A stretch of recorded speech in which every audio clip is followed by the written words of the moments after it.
Hello, everyone. Thank you for joining us for this next installment in our series of panels in celebration of the 20th anniversary of continuous human presence on the International Space Station. The station has been a critical test bed for scientific research and technology development in low Earth orbit for the past 2 decades. By the time we reached 20 years of continuous human habitation, more than 3,000 experiments have been conducted involving 4,200 researchers from 108 countries, truly an international orbiting laboratory. What is clear is that there is value in low Earth orbit, and the future of operations in low Earth orbit lies with commercial companies. Commercial work done in low Earth orbit is not new. NASA has had long-standing relationships with commercial companies. In fact, many of our panelists today represent those very companies. The International Space Station will play a critical role in NASA's goal to develop a robust economy, a robust commercial economy in low Earth orbit. So on today's panel titled Expanding the Market in Low Earth Orbit, we're going to explore the history and future of the commercialization of low Earth orbit with some of the most influential people leading these efforts. So joining our esteemed panel today is Mike Reed, International Space Station Business and Economic Development Manager at NASA, John Malholland, Vice President and Manager for the International Space Station Program at Boeing, Christine Kretz, Vice President of Programs and Partnerships for the International Space Station U.S. National Lab, Jeffrey Manber, Chief Executive Officer and Co-founder at Nanoracks, Rich Boling, Vice President of Corporate Advancement at Techshot, Phil McAlister, Director of Commercial Spaceflight at NASA, Beeji Reed, Senior Director of Human Spaceflight at SpaceX, and Ven Phen, Deputy Manager of NASA's Commercial Crew Program. Thank you all for taking the time to discuss this topic today. Mike Reed, I want to start with you, sort of setting the context for what we're going to be talking about today. I've talked about low Earth orbit in my introduction, said that phrase quite a bit, but let's start with that. What is low Earth orbit, and what is special about that part of space for commercialization efforts? Low Earth orbit is that's what's close to Earth, the closest to the Earth, as opposed to geostationary, which is 22,000 miles away. This could be as close as 150 or 200 miles away. And that's the orbit that space station in, about 250 miles. It's quick to get to. It's cheaper relatively to get to than your deeper space orbits. And so that's a platform that where we have a space station where we do most of our research right now. It's also very expensive to get platforms into a much deeper space positioning, and so therefore access to it is more expensive and the volume is incredibly limited. So Mike, let's talk about the International Space Station in particular. How is the International Space Station a player in some of these commercialization efforts? And then why is this commercialization effort at all important to NASA? I'm going to start with the second question first, because the why you do something seems to me always to set the stage for the how. There's a couple of truisms with regard to NASA and our need for space. One is NASA's always going to have a need for a low Earth orbit platform for crew proficiency and training, for our fundamental and applied research, and critically for our advanced systems development for our exploration program, because things don't operate in space the same way they do in 1G. And until we've got years of operating in a low Earth orbit platform with a next gen system, we're not going to put that in a deep space platform and trust it. The second thing is space station is going to be the last U.S. government funded and 100% led platform in LEO. It's not tenable. It's not gonna. There will not be another U.S. government LEO platform. And so if we don't use station right now to enable the development of not only the next generation platform, but the use of that platform. The supply side is critical for our LEO economy. You were working on our crew and cargo transportation. That's been going on for well over a decade, and others on this panel are going to discuss those. And more recently, we've also enabled the development of a commercially led element that will attach as a new module to ISS that can be used for research and government as a customer, but not the customer. But that's only one half of the equation. An economy is built up of the supply side and the demand side. And right now, the U.S. government is virtually the only user of significance of the platform, and we pay virtually all of the costs. And that's simply not tenable going forward. We have to help enable other users of the LEO platform to see that they can actually do it. And the National Lab folks are going to talk about that, because they're bringing in not only non-NASA players, but non-government players, and that's critical. About 2 or 3 years ago, we kind of stopped to assess what we'd been doing and over the last decade or more. And what we were seeing was there weren't a lot of return customers, and I use that term loosely. There were a lot of companies, commercial companies, that were doing research, but it wasn't a key element of their commercial research plan. And so we said, why is that? And it's because first of all, they don't understand microgravity. Secondly, it's expensive to adapt your terrestrial research to operate in a microgravity environment. So we started a very focused project to enable scalable, sustainable demand, non-NASA demand, for a next generation platform using the space station while we have it. And so the space station program started investing in a portfolio of in-space manufacturing projects, anything from retinal implants to bioprinting to optical fibers, exotic fibers, silicon carbide, things like that, that if successful, if you can prove that they're orders of magnitude better than what you can do in 1G, you can afford the cost of using space and all of the things that drive the cost for doing that. So that portfolio is migrating to a new LEO commercialization office that the agency has stood up. The agency actually adopted a very broad LEO commercialization strategy over a year ago. And so the bits and pieces that the ISS program had been working on for years have now coalesced into a cohesive strategy, and that's pretty cool. And I think what's also cool, Mike, is that it's really, we're talking about some of these recent efforts. There's even a deeper history here. In fact, the International Space Station and NASA really have always had relationships with commercial companies. John Mulholland, I'm going to pass it over to you. Boeing, in particular, has had an extensive history working with NASA, notably the company's work on the shuttle and the International Space Station. Can you describe the relationship between NASA and Boeing, specifically for the International Space Station? Yeah, I mean, I really think from a human spaceflight perspective, we've grown up with NASA. We've been NASA's partner on every U.S. human spaceflight mission dating all the way back to Mercury. On ISS in particular, we've been NASA's primary partner since 1986, when the ISS was still known as Freedom. But working with NASA, we designed and built most of the U.S. segments. We integrated the international partners. We've been NASA's primary partner throughout. Today, the focus is on sustainment operations, make sure operations are safely performed, and then really importantly, looking now and into the future, capability restoration and enhancement. That's really going to set the stage to do research on ISS over the next decade or more, and then payload integration, right? And payload integration is just hugely important because that returns the investment on the ISS. And as you mentioned, there's been over 3,000 experiments done to date. Fantastic laboratory, and we're just proud to have been NASA's partner throughout. And that partnership really is a continuing thing, right? What have you seen, John, in terms of the value just working on the International Space Station program with NASA from Boeing for so long? What is the value that you have really seen with the International Space Station? Yeah, I think there's lots of streams of value. One is the international collaboration and everything there, but really what I think the legacy of the ISS is going to be is the research and discovery that we've had to date and that we promise to show in the future. And just a couple of examples of research that's almost getting ready to be fielded in a cure for Duchenne's muscular dystrophy that was fundamentally developed because of research on the ISS.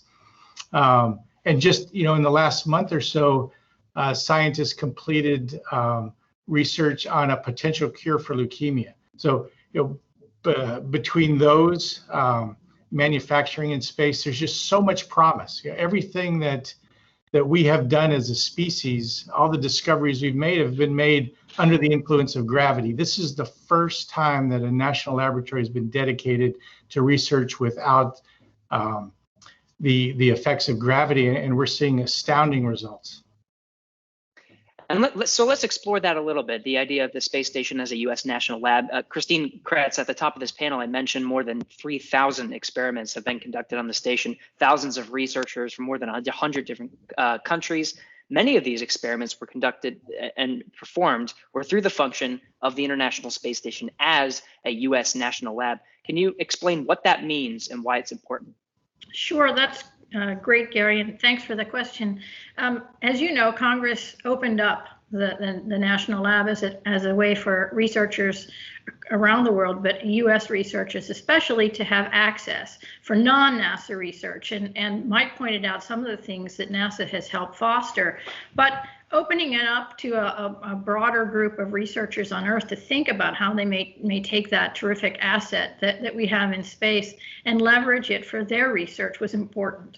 That spans academics, universities, startup companies. Mike mentioned the optical implant that is coming out of Lambda Vision from a startup organization, as well as working with industry partners, Merck, Pfizer, Sanofi recently, and then others like Adidas. So having companies have access to the space station required something that was a kind of a non-NASA opportunity. That gives us 50% of the up mass and down mass plus 50% of the astronaut time. And with more astronauts on board the station right now, that's more astronaut time that we're happy to have access to. But it's a lot of partnerships. And so the partnerships that John mentioned are important. Partnership with NASA to foster that with us and help us collaborate together. Partnerships with companies like Boeing that have sponsored the Technology in Space Prize that created the opportunity for Lambda Vision to put their application into space. Partnerships with NSF and NIH, who also foster research like tissue chips in space that we work with. And then the commercial service providers, and Rich and Jeff are here today to talk about their efforts. They provide access directly through their operations to go to the space station, including STEM, other kinds of really interesting regenerative medicine research that's going on. And a partner can go directly to their organizations, and those commercial service providers access the space station through our allocation. It's important just for the same things that Mike and John mentioned previously, which is really innovative efforts that would not be possible without the access granted by Congress in partnership with NASA to access that. So some of the things mentioned here were muscular dystrophy, leukemia research, the regenerative medicine work that's going on that may someday allow us to have implantable organs. I mean, it sounds far-fetched, but the direction to use this is really an amazing, innovative platform. And because of the access that these researchers have, I guess it's corny to say the sky's the limit, but in fact, it's amazing to see what people come up with. And we're really excited to continue to work with NASA and our partners here to allow that access. Christine, you've given so many fantastic examples of some of the research on station. Have you seen, and you mentioned opening it up as a U.S. lab in 2005, or at least the push from Congress to do so. Have you seen an increase in participation and demand from when you first started opening it up as a U.S. lab, trying to get the word out that there is this orbiting laboratory that companies have access to? Have you seen an increase to where we are now in 2020? Absolutely. The initial experiments were fewer and further between because researchers just weren't aware of the access, and we had not yet developed the platforms that Jeff and Rich and other of our commercial service providers have created. So over time, the word has gotten out. Research has become more and more complex because of the kind of learnings that they've had. And again, the commercial service providers and implementation partners have built platforms right on the station, and I'm sure that they'll talk about those more, that allow people to de-risk their research, allowing for more and more creativity and more success. In addition, as we learn more, those opportunities become more complex. And so they take more astronaut time, they take more capabilities from our partners, and they've all risen to that. and made those opportunities available. So I started here only 2 years ago, and the types of things that I've seen, from the tissue chips in space, which are going to be a game changer, to things that Rich will talk about, the BFF, and Jeff will talk about his platforms. It's just amazing, even in 2 years, the changes we've seen and what's ahead for us. It's really exciting. I think that's the perfect segue to you, Jeff. We mentioned longstanding relationships with John Mulholland not too long ago with Boeing. Nanoracks has also been one of those longstanding relationships with NASA, with the U.S. National Lab. Can you talk about some of these great things that Christine was alluding to that you've been performing as a commercial company operating on the International Space Station? Yeah, thanks. It's great to be here. Many friends. You know, when you look back on the International Space Station, it's not just the hardware, though I'll talk about that in a moment. It's also a new system. It's new partnerships between the private sector and the government. And so probably one of the most important legacies at 20 years of the International Space Station is the public-private partnerships and the maturing of that. There's no better examples than, let's say, the SpaceX and Northrop contracts and Boeing contracts for cargo and crew, with companies like Nanoracks. We've invested, considerable money into our hardware, our platforms. We're ready to go as we record this on SpaceX 21. Benji, make sure that thing gets up there. We got our Bishop airlock on there, and that's a permanent addition to the space station that's privately funded. And we worked in partnership with Boeing on that. And so the space station for me is a lot of things. It's, first off, it's stability, bipartisan support. We don't have bipartisan support for much these days, and we have it for the International Space Station. And that bipartisan support has given us the time to make these sort of investments, to work out the ecosystem that's developing in low Earth orbit. And, at Nanoracks, we have customers from over 30 countries. As I said, we're investing in different platforms. We work everything from biopharma to satellite deployments. We've deployed over 280 satellites from the space station. We've coordinated over 1,000 projects. A lot of folks in my office call them payloads, but people outside of people like us don't know what payloads are. They're projects. And every one of those has a dream and an aspiration, an objective. And now Nanoracks has recently announced that we're going to be in the research business. We're going to be, I think, one of the first companies in the industry to be supporting our own researchers, driving our own research in ag tech and biopharma, and we'll use Rich's hardware and our hardware and everyone else's hardware. And so you see that ecosystem developing. So I guess for me at Nanoracks, we're now 11 years into this journey, and it's been wonderful to see the public-private partnerships mature with NASA and other government agencies, to see the customer base mature. They get more sophisticated. Now we're launching multiple times a year, and it's really an exquisite sort of like Swiss clock. And it works. It's wonderful, and it's a delight to be part of. Now, the Bishop airlock was one of those things that was mentioned. Christine alluded to it. Jeff, you mentioned it a few times. I think it's a good model for understanding what a commercial facility operating in low Earth orbit is. Can you talk about that specific module, the Nanoracks Bishop airlock? Sure. We recognized early on that the JAXA airlock is wonderful, but we thought that there could be more business, more opportunity, grow utilization if there was a bigger airlock. And we went to NASA, and as usual, unfortunately for Nanoracks, we didn't ask for funding. We said, hey, if we put up this airlock, I'll catch on, Mike. At some point, I'll think about asking for funding. But anyway, we said, hey, we're willing to invest in having a larger, 5 times larger airlock than anything that exists on the station. And so we went ahead. We got partners with Boeing. We got partners with Thales Alenia and others. And we pretty well self-funded this airlock. We now enjoy contracts with European Space Agency, NASA, with some commercial companies, domestic and international. We're scheduled, as we record this, to go up on the next cargo ship from SpaceX. And so there you have a wonderful example of a public-private partnership where the private sector comes up with a concept, comes up with the funding, is based on the investment the taxpayer has made, over the last 20 years and beyond in the International Space Station.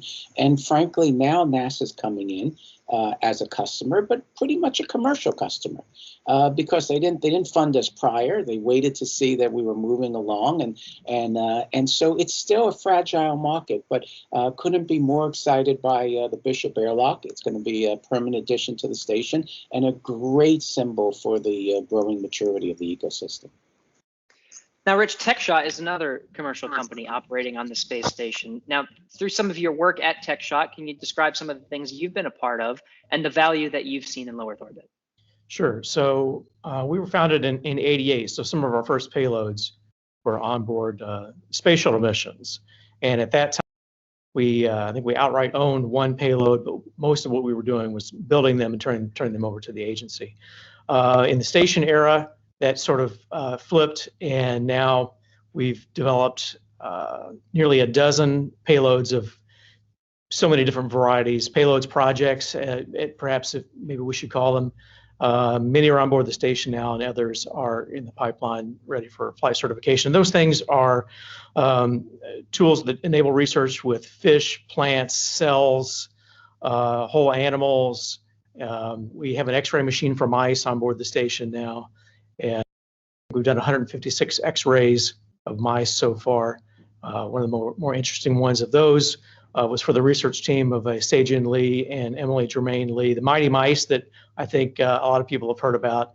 We were proud to play a role in that mighty mice research that showed that some of the treatments they gave those mice, the muscle wasting was not only reduced, but in some cases, some of the animals came back stronger from space than when they went up. And obviously that has terrific implications for long-term spaceflight crews, but also folks here on Earth who have muscle wasting diseases, and it could be a real game changer and perhaps one of the most important things that we've been a part of at a station.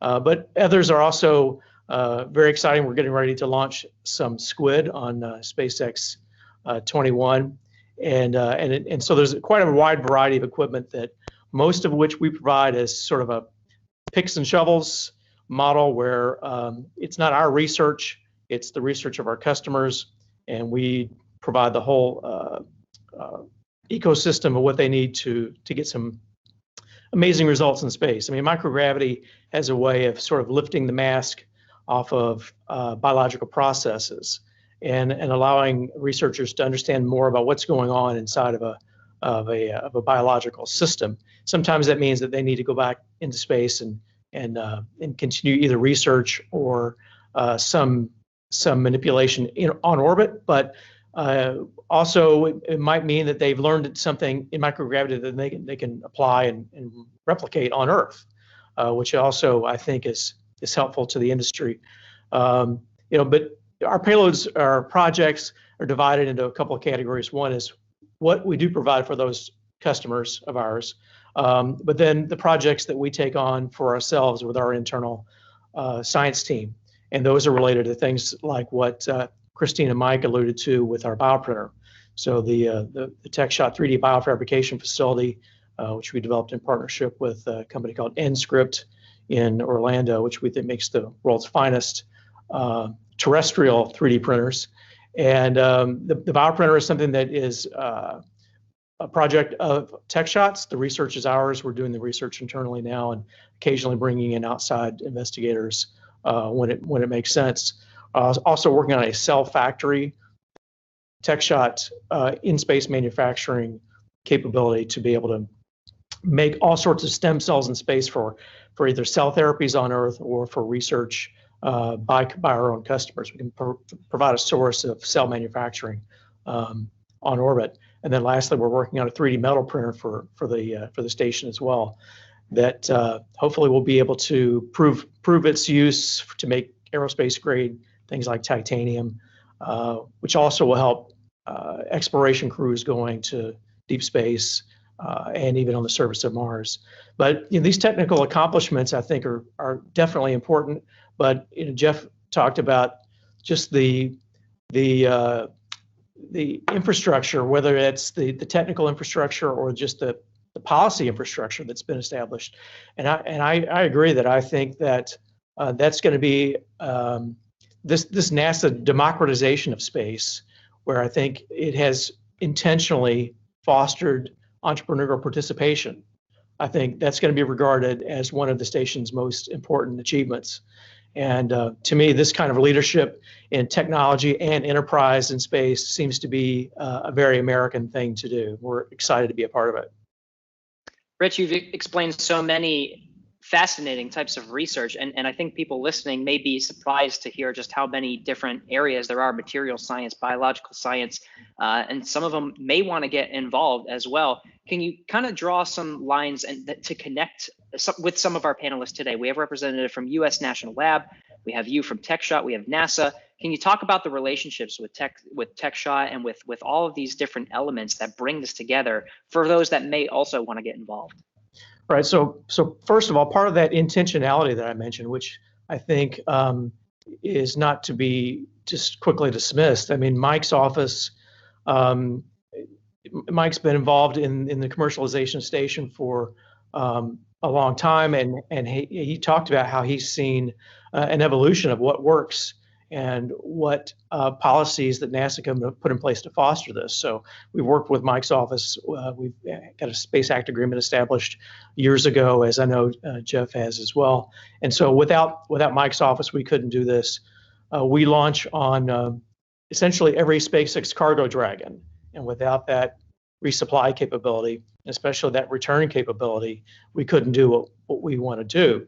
Once we get into more of a production mode with human tissue, which again, I don't want to give anyone the idea that this is happening, next year, but it looks good, it looks promising, and we need that return capability to bring those things that we manufacture for patients back to Earth. And Christine mentioned the allocation and the fact that we can partner with the ISS U.S. National Laboratory to, frankly, not only do manifesting, but also we rely on them and partner with them in just helping potential customers understand the value of microgravity.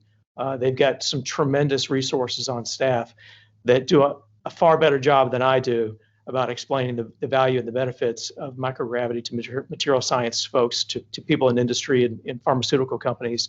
And for so many reasons, we rely on folks like Christine at the National Lab. And then even competitors, Jeff and I, we don't compete in every aspect. Certainly we don't launch CubeSats or things like that. But I do still consider his success, my success, and the success of the industry. This is, frankly, a small industry compared to so many others. And I do cheer on the success of Nanoracks, Space Tango, BioServe, and others, because we want to grow this pie. We want to rally and build demand for ourselves. And right now, that also means helping others build demand for their products and services. So it's definitely an interdependent ecosystem right now. Thank you, Rich. You can really get a sense of just all the commercial work happening in low Earth orbit. I think another really important piece of this puzzle is the transportation to and from low Earth orbit. We're talking about what's happening on low Earth orbit, but that transportation is another critical piece. Over the past many years, cargo has been delivered to station by way of commercial spacecraft. Now we're bringing on the next generation of human-rated spacecraft. So I want to shift gears from some of the work on International Space Station to these transportation capabilities. Benji, Reed, I want to pass it first to you. We're not too far removed from a huge milestone. Crew 1, the first crew rotation flight on a commercial spacecraft, just arrived at the International Space Station with 4 astronauts who will now call the station their home for the next 6 months. First of all, congratulations. What an incredible achievement for SpaceX. Well, thank you very much. Thank you for having me on the panel today and always massive congratulations to the space station itself and the program and all the partners involved in making it happen, our industry partners and NASA partners and the international partnership. But yeah, no, it's an amazing accomplishment. It represents the work of thousands of people, SpaceX and NASA joint teams, dedication and sacrifice by them and their families to pull it off. And of course, you know, the most exciting part is for those 4 crew members, for Victor, Mike, Shannon, and Soichi, and their dedication to going up and living and working and doing all of the science and commercialization efforts that we have to do. And always a, you know, thank you to them and their families for trusting us in that transportation and bringing them up there and bringing them home safely. So yeah, you talk a lot about transportation, and I think it kind of looking at the big picture, and Rich used a really good word, intentionality. SpaceX was founded and continues to focus as our #1 mission is fundamentally to make life multiplanetary. And those aren't just words, that's the real deal. That's what we do. And so when you look at that picture, you say, okay, well, what does that mean? Well, first of all, the nearest planet is Mars. But what do we have to do to make that happen? Well, we've got to put thousands of people on Mars. We have to put thousands of tons of cargo on Mars, and probably more, right? Thousands, tens of thousands, hundreds of thousands. Ultimately, you know, a self-sustaining civilization on another planet is going to look like, you know, at least 1 million people. And that sounds mind-blowing probably to most people right now, but that's the reality of what it's going to take. And that's the intention, the intentionality, and that's the mission of SpaceX. And I think a lot of us, I mean, we all really want to see this awesome future where, you know, humans are a space-faring species, where we're carrying, you know, our adventure, our learning, and our exploration to the stars. And again, this is exactly what we're seeing in low Earth orbit and what we're seeing on the space station that has benefits back home, you know, back on the Earth and to a lot of terrestrial applications. So how to do that? So it's kind of a practical set of steps as you think through the problem, right? I go, well, eventually I need to put thousands of people and thousands of tons of cargo all the way on another planet. And what are the barriers to that? So you look at the barriers and you say, well, #1, I need the technology to do it. And #2, I need to drop the price. The cost is the problem, right? The cost of space is really the fundamental limiting factor in the equation in this whole experiment of space exploration. The limiting factor is how much does it cost per pound to get things up there? Because that cost not only is a cost directly on your project, right? But it's also, it increases the cost of the project itself. If you're going to spend, you know, thousands or millions of dollars for a launch, or to be a piece of a launch, and now you got to worry, well, I'm going to only send one of these things up there, and it's got to work, it's got to be perfect. And so you spend a lot of money and a lot of time making that one thing work really, really, really well and have high reliability. Whereas when you look at like, well, how do industries take off? How do economies take off terrestrially and historically? Well, a lot of times it isn't because you built one car, right? They didn't come off the line and say, I'm going to build one car and it's going to be the perfect car and it's going to work forever. Well, they built a lot of cars to start with, and there was a lot of people actually working in it. Any invention or, you know, that you look around, there's actually a lot of people working in that, and a lot of failures that happen. So how do you want to be able to, again, you have to drive that overall price down so there can be many, right? There has to be, we keep using these terms like ecosystem and others that are very biologically based terms, but there's a good reason for that, right? That's the way life works. Biology is it's, you know, there's a ton of different options. There's a huge diversity of opportunity. And that's how you ultimately evolve and grow. And that's what we have to do here too. So what do we do at SpaceX? So then you go to the next step of the problem. Okay, well, how do you drive down cost? Well, the cost of transportation ultimately is the lack of reusability, right? If you have to build, we always say it, but it's always worth repeating.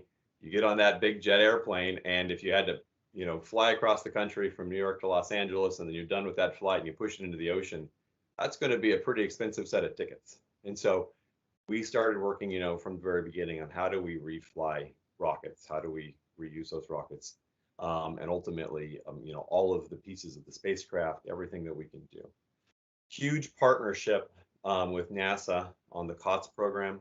the original cargo transportation services program and the development there. We developed Dragon on that program, and we developed Falcon 9 on that program. Both of those, the Falcon 9 now, of course, is being used across many different for many different customers, and for many different programs, government and private. And we see how that works together. We've flown Dragon now to the space station and home 20 times in that time. That Falcon 9 that was developed has flown over 100 times. Over 60 times it's reflown, which is great, and really kind of amazing when you think about it, just over the last few years. So we're starting to see that, right? We're starting to drive down those prices. Ultimately, the cost of space and space transportation needs to be driven down by an order of magnitude, divide by 10, and then divide by 10 again, probably 2 orders of magnitude, to actually get to these goals. And we're going to get there. We're going to do that. And then so serving the space station, you talk about, and one of the things that was mentioned was the bringing of things home, which is very, very important, right? The goal for going multiplanetary is to send people away and never come back, right? We want there to be this like interchange, this interchange of transportation.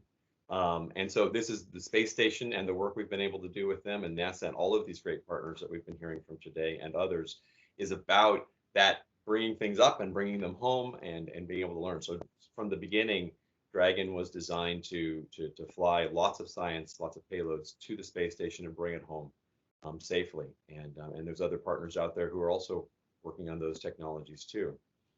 And also from the beginning, Dragon was designed to be able to fly people and fly and maintain life and biological payloads, if you will, for like we talked about the mice earlier. And it's cool to hear there's going to be squid on there. On CRS-21, the cargo vehicle 21, and there's a lot. We've been flying a lot of biological cargo for a long time and maintaining environments even for non-bio cargo that needed to on Dragon for many flights for many years. And then now culminating with our Crew Dragon, which is our Dragon 2 line, and then coming up this CRS-21, this Cargo 21 flight. Will also be will be the first flight of Dragon 2, that line, the first cargo variant of that. Excited to bring up the Nanoracks docking area, and that's going to be fantastic. Like, we're super excited about that. I said docking area, airlock, say that correctly. Ultimately, we just see this partnership continuing. We're looking forward to.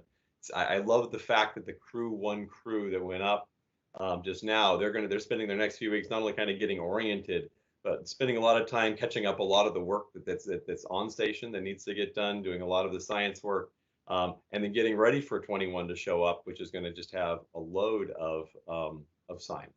So kind of that's the big picture, and that's where we're seeing things heading.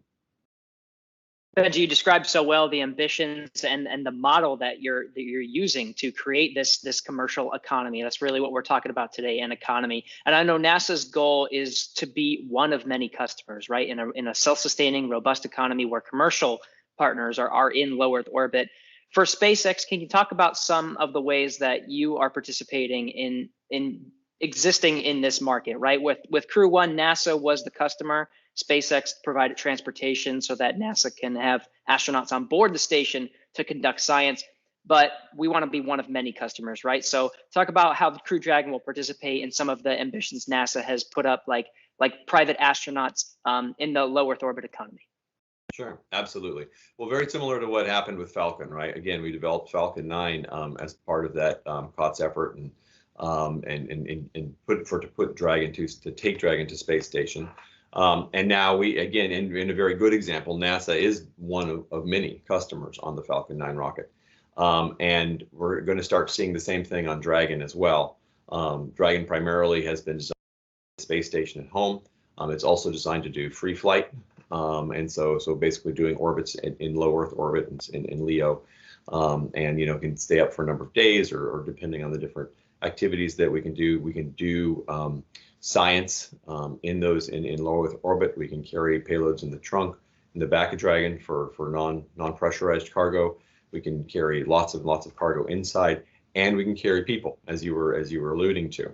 And so there are many different options there, right? And then now we're already seeing another ecosystem of an economy, right? Whether we're bringing people up ourselves, customers who are coming directly to us to be able to fly on Dragon and fly astronauts in Dragon, private astronauts, private space flight participants.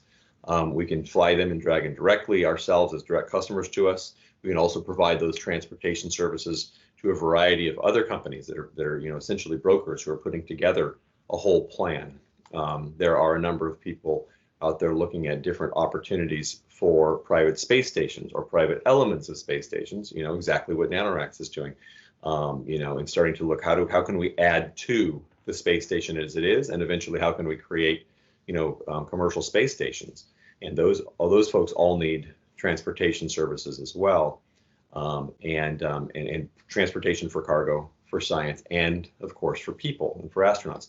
There are other nations that very much want to be involved in space, and they want to become spacefaring nations with their own astronauts, and that's another opportunity there, where they can actually now directly buy a seat and buy an opportunity to fly, and fly in Dragon. So lots of things, and I assure you there's a lot going on, and we're going to be excited to see a lot of it. We're already starting to hear some of the announcements and talk about things like that. And then as we move forward, we've got to keep going. That ultimate goal that's out there, which is a shared goal with NASA, as we look at this commercialization beyond LEO, and we look towards getting to the moon and getting to Mars, and so we're building the Starship, which will do the same kind of things and be fully reusable. So very exciting future ahead, and lots of partners and lots of customers beyond NASA. Then Benji was talking a lot about the Crew 1 and some of the ambitions there. We're talking about the Crew Dragon. This was part of the NASA's Commercial Crew program. Crew Dragon is one of those vehicles. Boeing Starliner is the other. Can you talk about some of NASA's goals by having this program and bringing up these capabilities for transportation? Yeah, absolutely. As a commercial crew program, and it also is a CRS program, the really transportation organizations with their overarching goal of helping to certify and fly rockets and spacecraft as safely and as quickly as industry can do it. So with these investments, not only are we celebrating the 20th anniversary of the International Space Station, which is a huge thing. Now on Expedition 64 of the ISS, but we're also celebrating the 10-year anniversary coming up in just about 2 weeks here for the first COTS demo flight number 1, which was just under 10 years ago. And since that time, commercial industry partnered with government has completed 34 cargo resupply missions to the space station, as well as just this year, just in the last 6 months, we've now, SpaceX has accomplished 2 crewed missions to the ISS, both with Demo 2 and now with Crew 1. So yeah, it's been a tremendous accomplishment for these commercial government partnerships. So so we're very much looking forward to SpaceX becoming a very regular occupant of one of the 2 docking adapters up on space station. We're looking forward to Boeing coming up in a matter of months. They should be coming back up to space stations. We're working very, very hard to ensure that everything's ready, and they're very closely behind. So it's really a very exciting time. So when you look back at just again in the big scheme of things for LEO commercialization, 10 years ago the station was established. 20 years ago the station was established. 10 years ago we started these commercial partnerships, and now, nearly 40 flights later, we are continuing and going on to the next thing also with not only with SpaceX and Cygnus on the cargo side, but also with Sierra Nevada coming up here in the next year or 2. Quite the landscape. Phil, I want to pass to you. Mike Reed, in the very beginning of this panel, talked about some of the recent accomplishments and opening up the station for business and some of the recent efforts for commercializing LEO. Can you talk through some of NASA's recent accomplishments so far to support some of these commercialization efforts? Yeah, sure. So when I saw that I was going to be the last speaker, I'm like, oh, that's great. I can sort of adjust my comments accordingly. The downside is that there's almost nothing more to say, right? Everybody's covered something. I'm like, okay, Rich said that, Mike said that. Not sure what I can add to that very good tapestry that I think everybody has laid out for for ISS. Obviously, we've had some very recent successes with having the ISS as this critical test bed to experiment.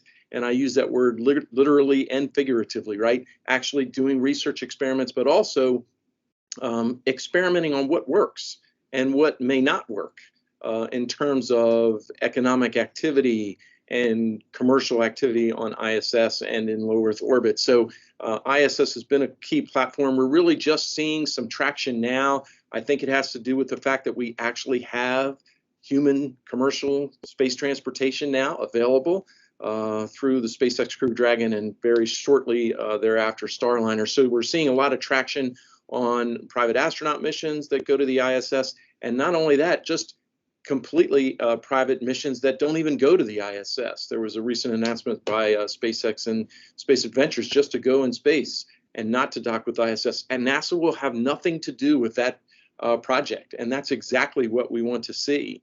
And we've also seen some successes that on the demand side on what we're actually doing in the ISS.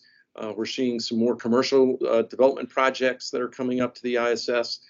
So when I think of the overall sort of commercial LEO development activity that we're doing, the ISS has obviously been a critical test bed for that. So I think everybody at NASA, when we think of the ISS, we want to give it the Vulcan salute and say live long and prosper.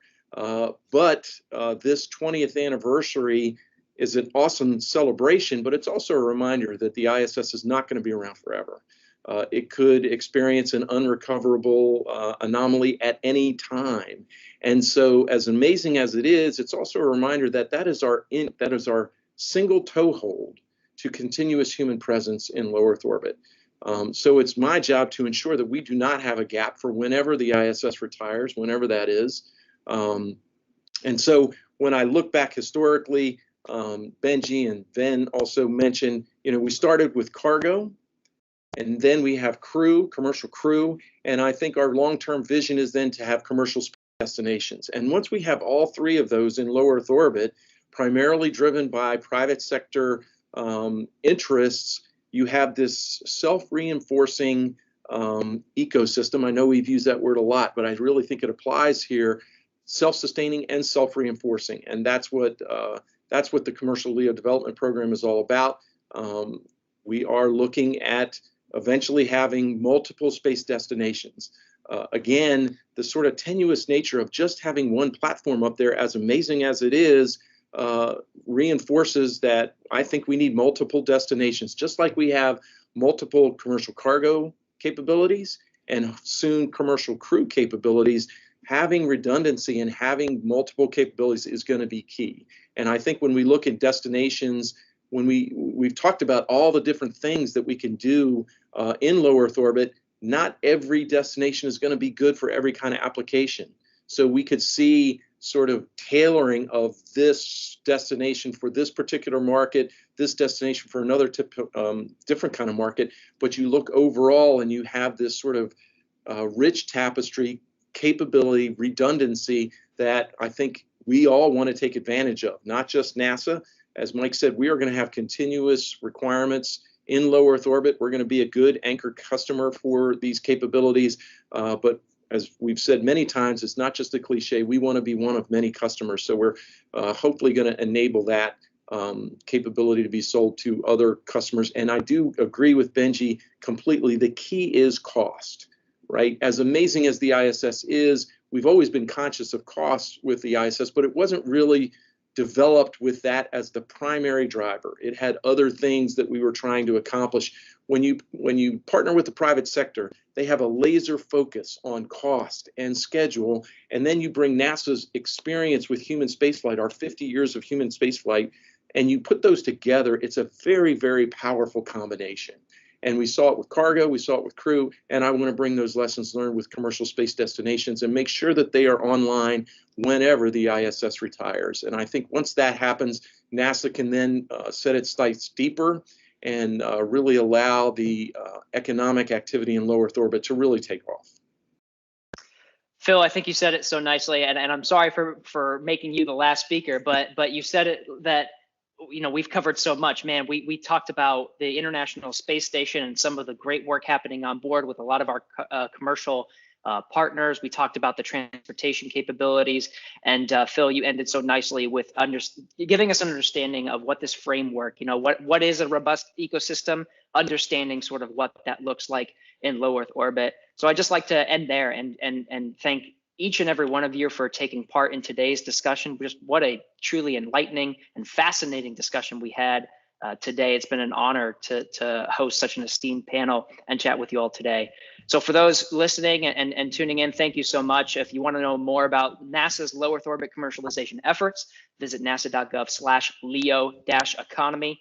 As always, you can follow us on Facebook, Twitter, and Instagram and other social platforms, and ask us a question using the hashtag AskNASA. Thanks so much for tuning in. Thank you.